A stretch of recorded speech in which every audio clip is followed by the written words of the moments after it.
Right, I've been trying to go live here. Just a quick snap reaction from the signal at Duna Park. Had to wait so long to try and go live that both Jordan Cronin and Dominic Skerr sitting next to me couldn't do it. Had to come off the Wi-Fi and just go on my own phone, and yeah, disappointment. I can't really describe it in any more certain terms than that. I would say there was a real disappointment. I'll show you where we were sitting. Yeah, Geordie Journos. Real disappointment to play Borussia Dortmund home and away, having only failed to score against Manchester City this season away from home. To play Dortmund home and away and not manage to score and been defeated 1-0 and 2-0 does leave a bitter taste in the mouth for Newcastle United. Look, they left it all out there again. They're a team who's having to go and go and go again with very little options. And I think Eddie Howe had to change things today. The changes he made did make the team stronger, but you can see there was reason as to why you've got to do it. I think he wanted to be in the game and have the option of Miggy Almiron and Anthony Gordon coming into it and making a big impact. And they did make an impact in the second half. Tino Livramento for me was easily the best player on the court. I thought he was tremendous today, and every time he plays, his stock is rising further and further and further. And a tremendous runner, whether he was playing on the right, whether he was playing on the left. A little bit disjointed when he played in that right-hand side. It was quite a defensive setup from Eddie Howe. But such is the fine margins. I'll go over my disappointment. Somebody in comments just come in there saying not enough quality in the final third. I think that's probably the tale of the two games. These two games in the centre of the Champions League 6 in the group stage have probably decided Newcastle United's Champions League fate. They're going to have to do it the hard way if they're going to be able to do it at all to get out of this group. They had to make sure that they got good results against Dortmund, and they've fallen short, haven't got off to a really positive start. It probably means the Champions League football into next year, for the first part of it at least, will be difficult. But fine margins is what I want to discuss. So we go back to the first game, the first meeting between these sides, and there was a sense that if Callum Wilson had scored and put that opportunity away when he had the chance, the game could have turned out so much differently.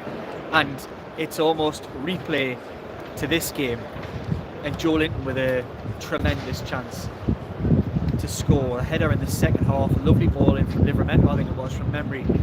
If he manages to put that chance away, you just don't know what direction this game goes in. And stretched and pushing bodies and trying, Newcastle conceded a second goal.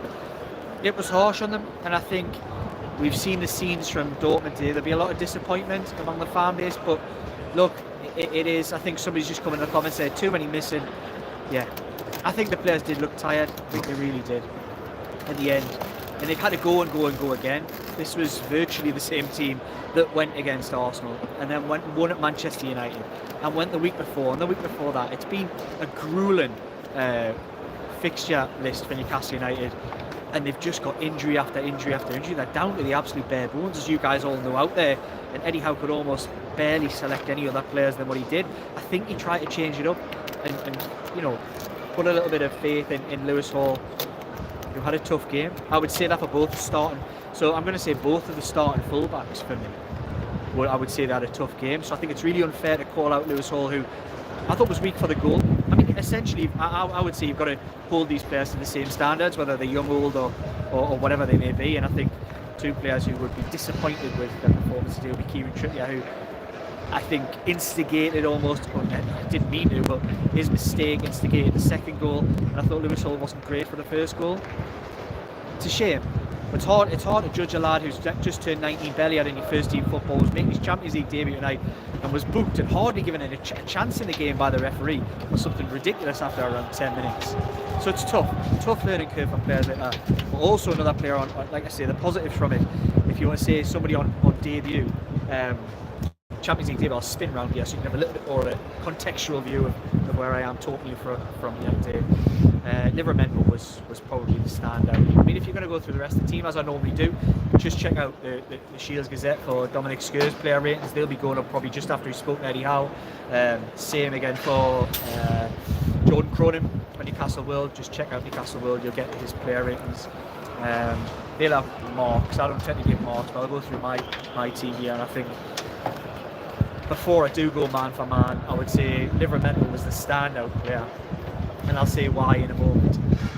I would say beyond that, Bruno Guimaraes and Fabian Schär would have decent pass marks. Nick Pope made a few decent saves. I think beyond that, it was a tough evening for a lot of the players out there. So right, we'll go through. Nick Pope made some solid saves. I thought he was decent. I've mentioned it previously. I thought Lewis Hall, it was a baptism of fire in many ways. It's not like they've been able to ease him in. He's been thrown in at Old Trafford, and he's been thrown in again here in Signal and Duna Park, which is no easy place for any team to come. It's certainly not an easy place to make a Champions League debut. On the other side, Kieran Trippier, I've been really disappointed with his distribution. He's a player who's set the standard and the bar so high with the way that he plays in an attacking and defensive sense. I just thought he had a real off day today. He's entitled to that. He's been a leader. He's been a men among men for Newcastle United this season. Been tremendous. Tough one. Jamal Lascelles, he's a 6 out of 10, isn't he, today? I don't think there was anything more than that. Fabian Schär, I thought, was his usual solid self. Read the game really well at times and tried to get it moving as much as he possibly could. I thought Bruno was the one in the midfield who really wanted to make things happen. Joe Willock came into his own a little bit in the second half. But unfortunately tired, because again he's not come back from injury, so he had to be probably taken out the team when he was. Joe Linton will be kicking himself for that miss. He finishes them 9 times out of 10, and he'll be really disappointed, because I think this game has an opportunity to swing in a totally different direction if he tucks that away. Because I'll be honest with you, I think we'll talk about next year as well. It wasn't the white hot atmosphere that you kind of expected to have here. This is the big yellow wall. It wasn't like an intimidating atmosphere or anything. I think you could hear the Newcastle United fans where they were just behind my head here. You could hear them. There was a good voice, and it wasn't a cauldron like what we kind of expected. So it wasn't any Newcastle overawed. They were just maybe lacking in that sort of final third quality. That brings us on to the rest of the players in the final third. Who have I got? I've mentioned Livramento, who started on the right hand side. He was excellent. Callum Wilson playing against 2 top class centre halves in Schlotterbeck and Hummels, who are just Rolls Royce defenders. They really are at different points in their career, but top class players. And Wilson had a tough afternoon, as he always was. He had one against them the other way around when it was at St James's Park, and it's just one of those things. I think I've kind of went through everyone. Sean Longstaff is probably the body that I've missed off from that starting team. Again, he set his standards so high. I think he probably wasn't at his best today. Was up against a good midfield. It wasn't probably the standout man he has been for Newcastle United in recent times. Look, this is a tired unit, tired set of players who've put everything into every single game, and they've probably taken results in the last few days that against Arsenal and Manchester United that not many expected them to go and do, and this was maybe just a step too far. It's a shame, but it's probably, I would suggest, unless there is some crazy swinging results, I think it's going to be really tough for Newcastle United to get out of this group now, having made such a positive start. But look, there could be silver linings to that. Let's not all be too negative about it, because I thought they weren't a million miles off today, and that's why I would say I'm frustrated, because they weren't a million miles away from getting something here. It felt like with that sort of 15 minutes to go that it was only heading in one direction, but they just couldn't. It was that final third quality, that final pass, that final finish just wasn't quite there. You know, let's not rule them out. I said this earlier on an earlier video. Never rule this team out. But it's going to be tough. It's going to be tough to go there. Just seeing these comments here, I'll see what you guys are saying. Yeah, people saying, you know, if you don't finish, that's the silver lining. Finish bottom, which is possible in a really tough group. I would think that puts Newcastle probably in a stronger position to make sure they do get back in this competition again next year, because then you'll not have the midweekers in the second half of the season, and I think they'll go stronger and be in and around that mix without European football. And look, it'll be a tough one to take after a positive start, but it wouldn't be the end of the world really. Finishing third would take in the Europa League. I think that would bring even bigger challenges than what we've seen in the Champions League. Not on intensity terms, although when you get to the latter stages, if you get that far, you do get that intensity, but more in the Thursday night monotony that does seem to catch up with teams at times, the Thursday, Sunday stuff. But yeah, a tough night to take, a frustrating one, a disappointing one. But we'll bring you as much coverage as we possibly can. on the Shields Gazette and Newcastle World. Of course, look out for all your Geordie Journos content as well. We put an amazing video of walking around the town square in Dortmund centre today, just so all of you guys out there could get a feel for what the atmosphere was like here with the fans. It wasn't just the 3,000 or so fans, there was quite a few in the home end as well. There was sort of 15 to 20,000 pack came from Dusseldorf, came from all four corners of the world to be here and experience what it was like. And I think there's a lot of people saying I was there and then enjoyed themselves. I know there was a lot of money exchanged hands for home tickets and things like that. So I hope everybody enjoyed themselves. I hope everyone gets home safely from this journey. But we'll have a little bit more analysis. I'll bring the other two guys in, of course, Dominic Skirt and Jordan Cronin.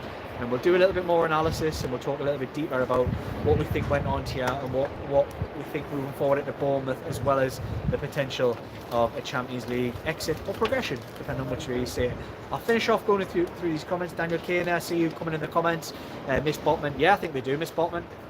I don't think in the traditional sense Jamal Lascelles is downgrade in a traditional defender sense. I think he's strong. I think he does the physical stuff well. He's a good leader from the back, but they do miss that distribution that Sven Botman gives them. And they haven't really been able to call on Sven Botman for quite some time. It was that 8-0 win at Sheffield United, that remarkable win where he got his first goal.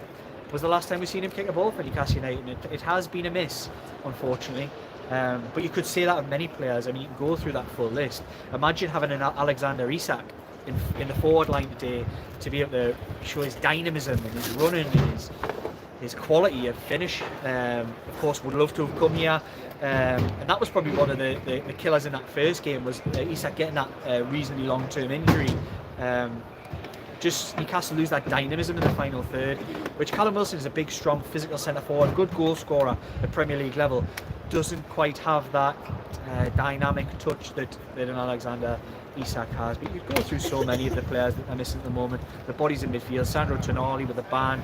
There's lots of players. Elliot Anderson gives them another option.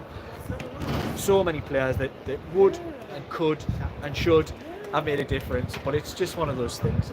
Newcastle United are dying at the top table in European football now. It ain't going to be easy. It ain't going to be easy.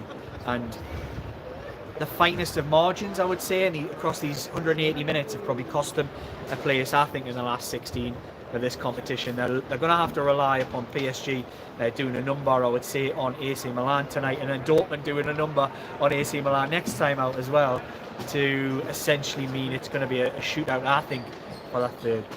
Will Foster, I appreciate your opinion. I thought Bruno was the only man in midfield really trying to make things happen. He stood up the physical challenge really well. He also tried, he was keep moving it, pushing it out wide, moving it. And you need that, that's his position. That's what he does really well. I think he's been in top form actually recently. But I respect your opinion. Come back in the comments and let me know. I'll hang on for a little bit longer to see if anybody wants to jump in the comments.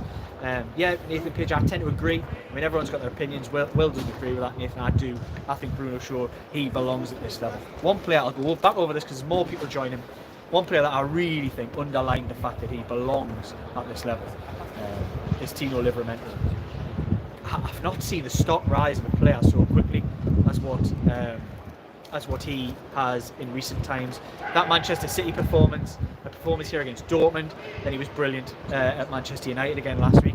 He's played 3 games, started 3 games for Newcastle United, and you could argue, well, I think he has. He's been man of the match in all 3 games.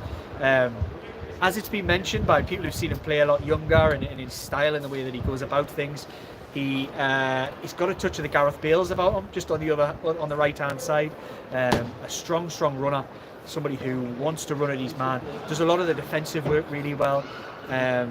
One-on-one defending, excellent. Got that Kyle Walker speed of recovery kind of thing. I see Geordie tuned for life. PSG 1 up after 9 minutes against Milan. More of that, please, Paris. We'll take that. Before we sort of join you on, I think, the end of this month.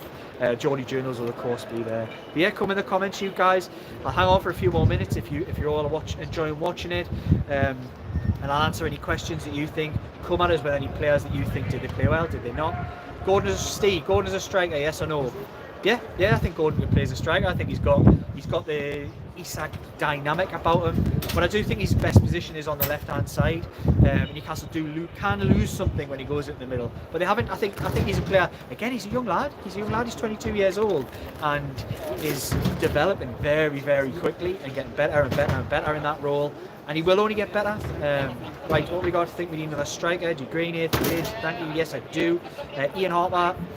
Sorry, your comments just dropped off there. Let's see if that comes back on. Do I think we need another striker? I do think we need another forward option. Yeah, so you're saying about experience for next season combined with reinforcements in January. Yeah, I agree. I think Newcastle United will come again. This isn't one thing that really needs to be underlined here is just to say this is only the start of the journey. Newcastle United were fighting relegation 2 years ago, and now we've heard all this conversation before, but it's real. It's real. And I think they've come a long way and they will continue to grow with every window. Holding the expectations, Finn? Yes, I tend to agree. You've got to judge them by the same standards you judge everyone else. I think that's the harshest thing about football at this level. And I think he was weak for the goal. And then to not stop the cross, having been sort of turned and spun, he'll be disappointed. I think when he watches that back, he'll be disappointed. Miggy looks more comfortable on the left wing. Cheers. Nathan Page, Hall Young, Champions League debut, he'll come good. Look, I agree with all of that. I think all of that is fair comment. I think he will come good and he's going to be given an opportunity to come good, but when you're thrown in at this kind of level, it is unforgiving, and those little errors and little problems that come up in games, you've got to be able to solve them. And he's a lad of 19 who, yes, has come from Chelsea, having played 7 or 8 Premier League games. It's not a lot of football. It's not a lot of football to go in. So we're talking about Team Livermental. One of the comments there, sorry, I can't remember the name. One of the comments there said Team Livermental much closer at starting games than Newcastle United. I think that's Newcastle's potentially their best four. Trippier left, Livermental right, and I think he is much closer at starting games than Newcastle United. You've got to remember that a big injury came from Chelsea's academy, but then played the best part of the season at Southampton. A lot of games, a lot of Premier League football. Lewis Hall didn't get anywhere near that.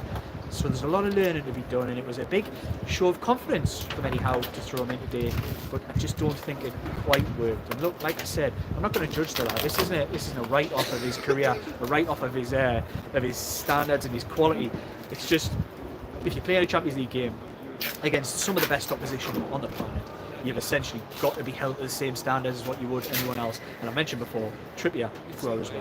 Terry Hogg getting Minty back on loan. Well, I don't know how from a loan. I don't know how well he's doing over there. He might have an injury, I think. Trippier tired tonight. Yes, I think he's mentally and physically tired. I really do. Geordie 2 for life. Oh, here we go. Score update. Milan 1-1. That's not what we want to hear.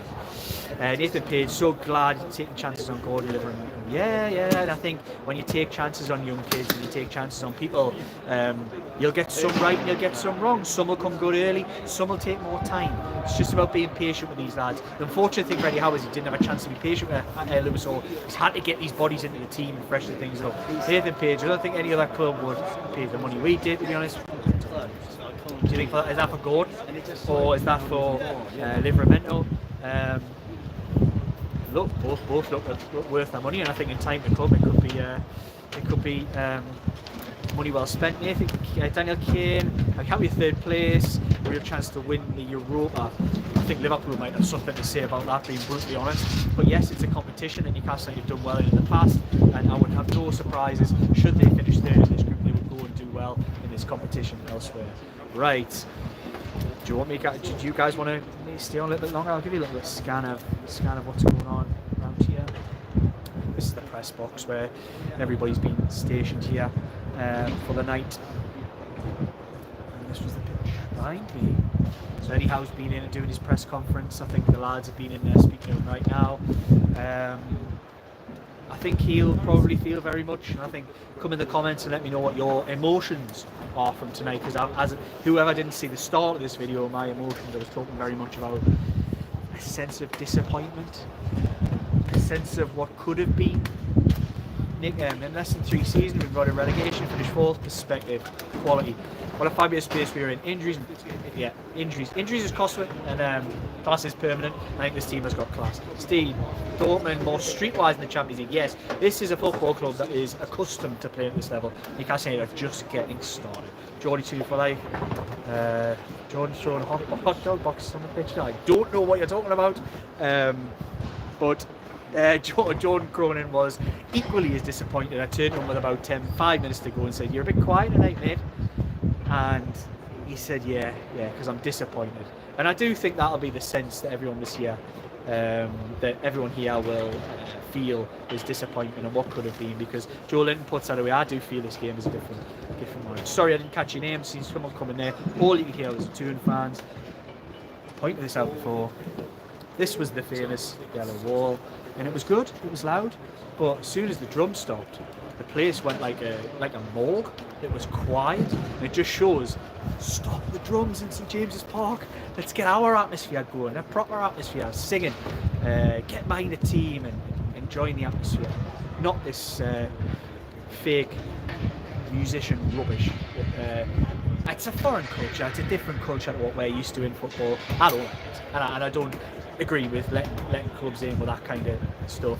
Because, you know, it's a game of small margins. If a margin can be pushed slightly off the pitch, then why not? We've all got to do a bit. What about the pitch? No, sorry, don't know anything about that. Ian Harper, don't know anything about it. We're a long way from the pitch.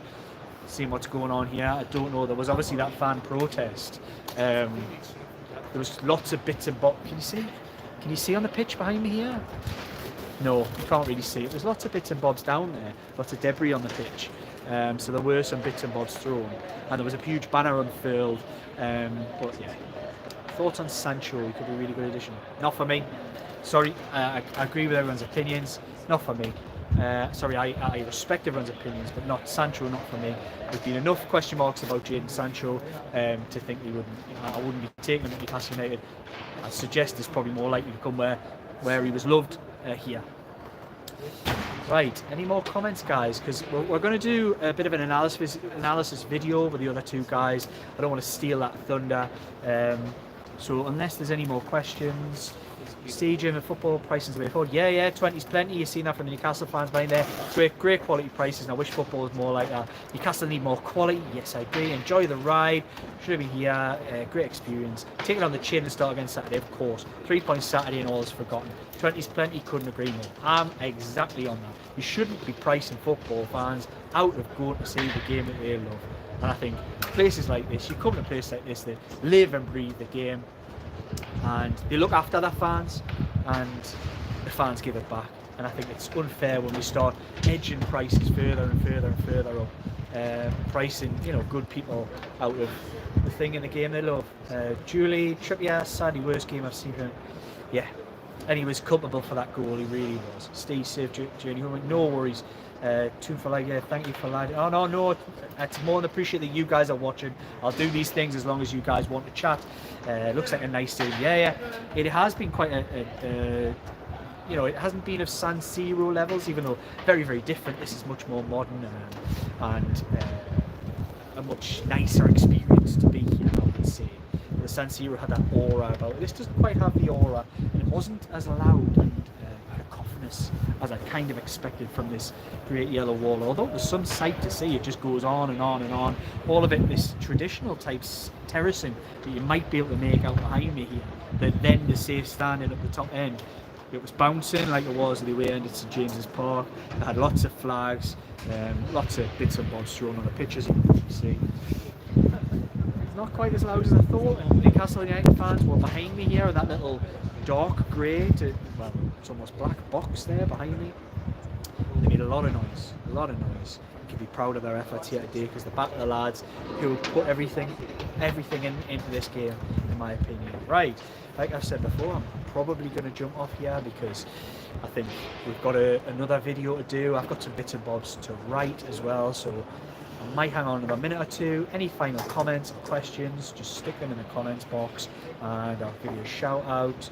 Yellow Wall, 24,500. Yeah, it's huge. It's absolutely huge. Fortune squad 2, thin team C. Yeah, I agree with you. Steve, 3 or 4 new players and we'll be regular. Yes, that's the thing. We're probably 2 windows short where we really want to be. Ian Harper, anyone who stood out, who'd be interested in? It's going to sound weird, Sabitzer I thought was probably the best player in many ways, and he was rubbish at Man United last season. I certainly wouldn't be taking him. The 2 centre-halves incredible. I love Schlotterbeck, and I tell you what, I would take a little eye on the goalkeeper as well. Cabell, I thought his distribution, he's really comfortable on the ball. He makes hard saves look easy. Swiss, I think he is. Could maybe do with Fabian Schär having a word in his ear on international duty. I might have got that wrong. Jump in the comments, correct me if that's possible. But yes, for me, I think he is a quality player. Savica was probably their midfield quality. He had a couple of chances in the first half, could have done well, but I wouldn't be taking him. You wouldn't come here and take him. Two players for me would be Schlotterbeck and the goalkeeper. Yeah, Geordie 2 for life, goalkeeper excellent. I totally agree. Yeah, going back to Steve's comment, 3 or 4 players. For me, it's just that. It's having that quality on the bench. Newcastle United without 12 players, and they would have had a much stronger bench and more options to go to had they needed to. They just didn't. They just couldn't today. It was probably a game too far. They need the international break to come along to hopefully get a couple of bodies. Although there's a lot of long-termers in that injury list, but you know, even with an Isak back and maybe a couple of others that you know, the option to go deep in the Carabao Cup as they are. FA Cup after the turn of the year and the Premier League. Let's get back in this mix. Let's see these stadiums again next season. Let's try not drop out of that 4. Might become 5 depending on the strength of English performances in the competitions. Newcastle finishing 3rd and going deep in the Europa League would actually massively help that. It wouldn't be negative, it would be positive. Tim C, Trippier needs rest and however international break. I know, I wish he wasn't called up for England, but how would you tell an early 34-year-old that he can't play for England? It won't happen. Sydney, our journey has just begun. Exactly. I made that point a little bit earlier. We're just getting started. Terry Hogg, do you think Hawes was a yellow? Not in a million years. Referee has done him, so is the player. Sorry, Steve, your last comment just dropped off there. So I can't answer that one. Right. This is quite a few guys. It's probably the highest point now you're all watching for this kind of reaction. Go back, watch it from the start. I'm going to stop the stream now before I go on too long. Because I've got some work to do as well as this kind of thing. So thank you very much everybody out there for getting involved in the conversations. Shame Newcastle United could not quite produce the goods here. They will. The time will come.